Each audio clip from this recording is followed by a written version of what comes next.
الحمدللہ رب العالمین والصلاة والسلام علی خاتم النبیین اما بعد فاعوذ باللہ من الشیطان الرجیم بسم اللہ الرحمن الرحیم۔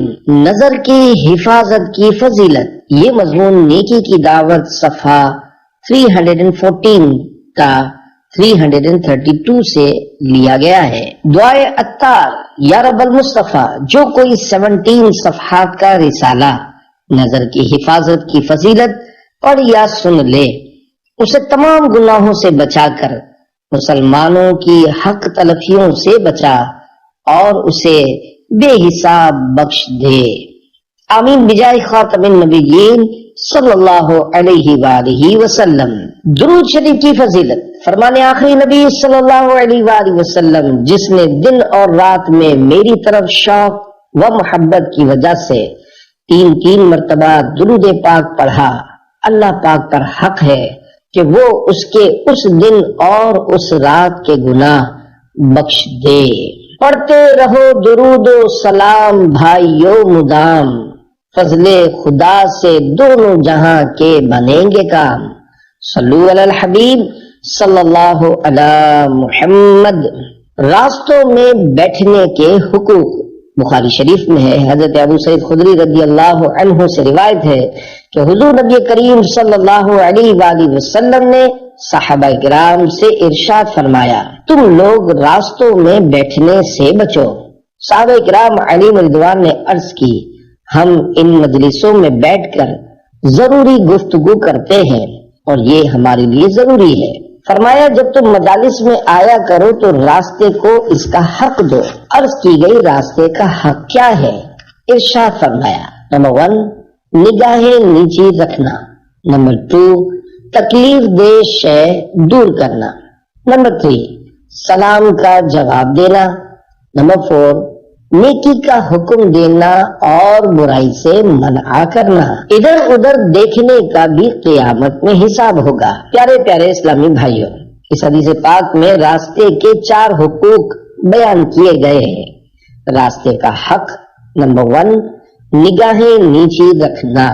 واقعی اس کی بے حد اہمیت ہے، لہذا حصول ثواب آخرت کی نیت سے آنکھوں کے متعلق نیکی کی دعوت پیش کرتا ہوں۔ حجت الاسلام حضرت امام ابو حامد محمد بن محمد غزالی رحمۃ اللہ علیہ فرماتے ہیں، آنکھ کو ہر فضول بات یعنی جس کی ضرورت نہ ہو اس سے بچائے، کیونکہ اللہ پاک جس طرح فضول گفتگو کے بارے میں پوچھے گا، اسی طرح بروز قیامت بندے سے فضول نظر یعنی بلا ضرورت ادھر ادھر دیکھنے کے بارے میں بھی سوال کرے گا۔ اجنبیہ یعنی جس سے شادی ہمیشہ کے لیے حرام نہ ہو، اس کو دیکھنے سے خود کو بچانا ضروری ہے۔ حدیث شریف میں ارشاد ہوا، العینان تزنیان، یعنی آنکھیں زنا کرتی ہیں۔ اگر راہ میں نگاہیں چاروں طرف دوڑاتے رہیں تو بد نگاہی سے بچنا بے حد دشوار ہو جاتا ہے۔ خدا کی قسم، بد نگاہی کا عذاب برداشت نہیں ہو سکے گا۔ نگاہوں کی حفاظت کا قرآنی حکم۔ دعوت اسلامی کے مکتبۃ المدینہ کی کتاب پردے کے بارے میں سوال جواب 397 صفحات سے بعض مندرجات ملاحظہ ہوں۔ اللہ پاک مردوں کو نگاہوں کی حفاظت کی تاکید کرتے ہوئے پارہ 18 سورۃ النور کی آیت نمبر 30 میں ارشاد فرماتا ہے، قل للمؤمنین یغضوا من ابصارہم۔ ترجمہ کنز الایمان، مسلمان مردوں کو حکم دو اپنی نگاہیں کچھ نیچے رکھے۔ عورتوں کے لیے ارشاد قرآنی ہے، وَقُل لِّلْمُؤْمِنَاتِ يَغْضُضْنَ مِنْ أَبْصَارِهِنَّ۔ ترجمہ کنز الایمان، اور مسلمان عورتوں کو حکم دو اپنی نگاہیں کچھ نیچے رکھیں، آنکھوں میں آگ بھر دی جائے گی۔ حضرت امام ابو حامد محمد بن محمد غزالی رحمۃ اللہ علیہ نقل کرتے ہیں، جو کوئی اپنی آنکھوں کو نظر حرام سے پر کرے گا، قیامت کے روز اس کی آنکھوں میں آگ بھر دی جائے گی۔ آگ کی سلائی، حضرت علامہ ابو الفرج عبد الرحمن بن جوزی رحمۃ اللہ علیہ نقل کرتے ہیں، عورت کے محاسن یعنی حسن و جمال کو دیکھنا ابلیس کے زہر میں بجھے ہوئے تیروں میں سے ایک تیر ہے. جس نے نامحرم سے آنکھ کی حفاظت نہ کی اس کی آنکھ میں بروز قیامت آگ کی سلائی پھیری جائے گی. زینب کے 4 حروف کی نسبت سے نظر کے بارے میں 4 احادیث مبارکہ. نمبر 1، حضرت جریر بن عبداللہ رضی اللہ عنہ روایت فرماتے ہیں میں نے سرکار دو عالم نور مجسم صلی اللہ علیہ وآلہ وسلم سے اچانک نظر پڑ جانے کے متعلق دریافت کیا تو ارشاد فرمایا اپنی نگاہ پھیر لو، جان بوجھ کر نظر مت ڈالو. نمبر 2، سرکار مدینہ منورہ سردار مکہ مکرمہ صلی اللہ علیہ وآلہ وسلم نے حضرت علی المرتضی رضی اللہ عنہ سے فرمایا ایک نظر کے بعد دوسری نظر نہ کرو، یعنی اگر اچانک بلا قصد کسی عورت پر نظر پڑی تو فوراً نظر ہٹا لے اور دوبارہ نظر نہ کرے کہ پہلی نظر جائز ہے اور دوسری نظر جائز نہیں. نظر کی حفاظت کی فضیلت. نمبر 3، تاجدار مدینہ صلی اللہ علیہ وآلہ وسلم کا فرمان ہے جو مسلمان کسی عورت کی خوبیوں کی طرف پہلی بار نظر کرے، یعنی بے خیالی میں نظر پڑ جائے، پھر اپنی آنکھ نیچی کر لے، اللہ پاک اسے ایسی عبادت عطا فرمائے گا جس کی وہ لذت پائے گا. ابلیس کا زہریلا تیر. نمبر 4، اللہ کے محبوب صلی اللہ علیہ وآلہ وسلم کا فرمان ہے کہ حدیث قدسی یعنی فرمان خدائے رحمان ہے نظر ابلیس کے تیروں میں سے ایک زہر میں بجھا ہوا تیر ہے، بس جو شخص میرے خوف سے اسے ترک کر دے تو میں اسے ایسا ایمان عطا کروں گا جس کی حلاوت یعنی مٹھاس وہ اپنے دل میں پائے گا. عورت کی چادر بھی مت دیکھو. حضرت علا بن زیاد رحمت اللہ علیہ فرماتے ہیں اپنی نظر کو عورت کی چادر پر بھی نہ ڈالو کیونکہ نظر دل میں شہوت پیدا کرتی ہے. گفتگو میں نگاہ کہاں ہو؟ سوال، کیا گفتگو کرتے ہوئے نظر نیچی رکھنی ضروری ہے؟ جواب، اس کی صورتیں ہیں مثلا مرد کا مخاطب یعنی جس سے بات کر رہے ہیں وہ امرد ہو اور اس کو دیکھنے سے شہوت آتی ہو، یا اجازت شرعی سے مرد کسی اجنبیہ سے یا عورت کسی اجنبی مرد سے بات کر رہی ہو تو نظر اس طرح نیچی رکھ کر گفتگو کرے کہ اس کے چہرے بلکہ بدن کے کسی عضو حتیٰ کے لباس پر بھی نہ پڑے. اگر کوئی مانع شرعی یعنی شرعی رکاوٹ نہ ہو تو مخاطب یعنی جس سے بات کر رہے ہیں اس کے چہرے کی طرف دیکھ کر بھی گفتگو کرنے میں شرعاً کوئی حرج نہیں. اگر نگاہوں کی حفاظت کی عادت بنانے کی نیت سے ہر ایک سے نیچی نظر کیے بات کرنے کا معمول بنائے تو بہت ہی اچھی بات ہے، کیونکہ مشاہدہ یہی ہے کہ فی زمانہ جس کی نیچی نگاہیں رکھ کر گفتگو کرنے کی عادت نہیں ہوتی اسے جب امرد یا اجنبیہ سے بات کرنے کی نوبت آتی ہے اس وقت نیچی نگاہیں رکھنا اس کے لیے سخت دشوار ہوتا ہے. مدنی چینل سے متاثر ہو کر 12 افراد کا قبول اسلام. پیارے پیارے اسلامی بھائیوں، نگاہیں نیچی رکھنے کی برکت مرحبا. آئیے اس ضمن میں ایک انوکھی مدنی بہار سنتے ہیں. چنانچہ کراچی کے ایک مبلغ دعوت اسلامی کی مدینہ منورہ میں بروز جمعۃ المبارک 2 جمادی الاخری 1432 سنہ ہجری بمطابق 6 مئی 2011 عیسوی کمو 4 بجے دن سبز امامے والے ایک نوجوان سے ملاقات ہوئی. دوران گفتگو انہوں نے انکشاف کیا کہ وہ بمبئی ہند کے رہنے والے ہیں. ان سمیت گھر کے تمام یعنی 12 افراد نے بروز جمعۃ المبارک 5 ذوالحجۃ الحرام 1431 سنہ ہجری بمطابق 12/11/2010 اسلام قبول کیا. قبول اسلام کی وجوہات بتاتے ہوئے انہوں نے کہا ان کے گھر والے کچھ عرصے سے دعوت اسلامی کا مدنی چینل دیکھنے لگے تھے. اس کے پروگرامز میں مسلمانوں کا اسلامی حلیہ، ان کے مسکراتے چہرے اور بیان کی سادگی انہیں بہت اچھی لگی تھی. حالانکہ اس سے پہلے وہ لوگ بے عمل مسلمانوں کی حرکتیں دیکھ کر انتہائی بدظن تھے. مگر اب مدنی چینل پر اسلام کی حقیقی تصویر دیکھ کر اسلام سے متاثر ہونے لگے۔ بالخصوص دعوت اسلامی کے مبلغین کا بار بار نگاہیں جھکانے کی ترغیب دینا انہیں بہت بھاتا، اور آنکھوں کے قفل مدینہ کے فوائد کا تذکرہ سن کر وہ بہت خوش ہوتے۔ ان کی والدہ سب سے کہتی، اس گئے گزرے زمانے میں بھی یہ لوگ نگاہیں نیچے رکھنے کا درس دیتے ہیں، واقعی نگاہیں جھکا کر ہی رکھنی چاہیے۔ مدنی چینل کے پروگرام دیکھتے دیکھتے ان کے دل میں اسلام کی محبت اتنی بڑھ گئی کہ گھر میں اسلام قبول کرنے کی باتیں ہونے لگی، مگر وہ خوفزدہ تھے کہ لوگ کیا کہیں گے۔ اس سوال کا جواب بھی انہیں مدنی چینل سے ہی ملا۔ ہوا یوں کہ نگران شورا و مبلغ دعوت اسلامی حاجی ابو حامد محمد عمران اتاری سلمہ الباری نے جب لوگ کیا کہیں گے کے موضوع پر سنتوں بھرا بیان فرمایا تو سب گھر والوں کا ذہن بن گیا کہ اب انہیں لوگوں کی پرواہ نہیں کرنی چاہیے، اور الحمدللہ وہ کلمہ پڑھ کر اسلام کے دامن میں آ گئے۔ وہ گورنمنٹ ملازم تھے۔ قبول اسلام کے بعد ان کا نام محمد ابراہیم رکھا گیا، اور الحمدللہ وہ حضور غوث پاک رحمت اللہ علیہ کے سلسلے میں مرید بھی بن چکے ہیں۔ مبلغ دعوت اسلامی کا مزید بیان ہے کہ جب اس نو مسلم نوجوان نے ہمارے ساتھ سنہری جالیوں کے روبرو حاضری دی تو ان پر عجیب دقت طاری ہو گئی، اور رو رو کر اس عرض کی تکرار کرنے لگے، یا رسول اللہ صلی اللہ علیہ وآلہ وسلم، مجھے آنکھوں کا قفل مدینہ عطا کر دیجئے۔ پھر انہوں نے امت خضرا کے سائے میں اپنے عزم کا اظہار کیا کہ انشاءاللہ اب میں دیگر غیر مسلموں کو بھی دامن اسلام سے وابستہ کرنے کی بھرپور کوشش کروں گا۔ اللہ پاک انہیں اور ان کے طفیل ہم سبھی کو اسلام اور دعوت اسلامی کے دینی ماحول میں استقامت نصیب فرمائے۔ 12 افراد کی اسلام آوری کا سبب بننے والے سنتوں بھرے بیان۔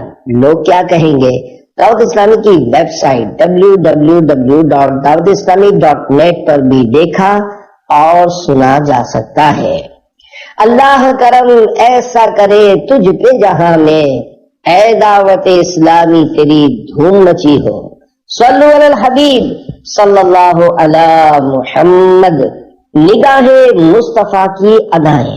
سوال، سرکار مدینہ صلی اللہ علیہ وآلہ وسلم کے نظر فرمانے کے مختلف انداز بتا دیجئے۔ جواب، نمبر 1، کسی کے چہرے پر نظریں نہ گاڑتے تھے۔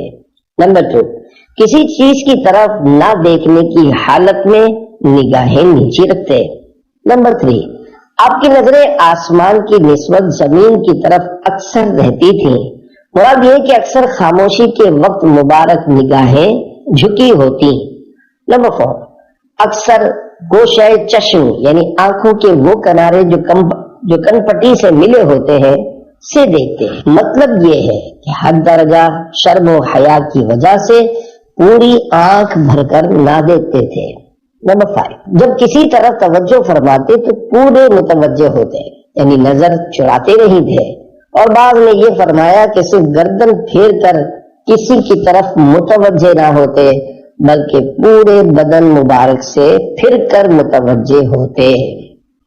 جس طرف اٹھ گئی دم میں دم آ گیا، اس نگاہ عنایت پہ لاکھوں سلام۔ شرح کلام رضا۔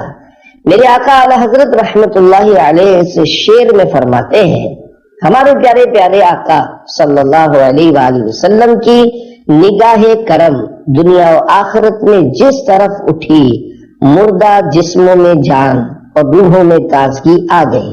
ہمارے مکی مدنی آقا صلی اللہ علیہ وآلہ وسلم کی رحمتوں اور عنایتوں بھری پاکیزہ نظر پر لاکھوں سلام ہوں۔ اعلی حضرت رحمت اللہ علیہ کے شعر پر حضرت مولانا اختر الحامدی رحمت اللہ علیہ نے کیا خوب تضمین باندھی ہے۔ پڑ گئی جس پہ محشر میں بخشا گیا، دیکھا جس سمت ابر کرم چھا گیا، رخ جدر ہو گیا زندگی پا گیا، جس طرف اٹھ گئی دم میں دم آ گیا، اس نگاہ عنایت پہ لاکھوں سلام۔ صلو علی الحبیب صلی اللہ علی محمد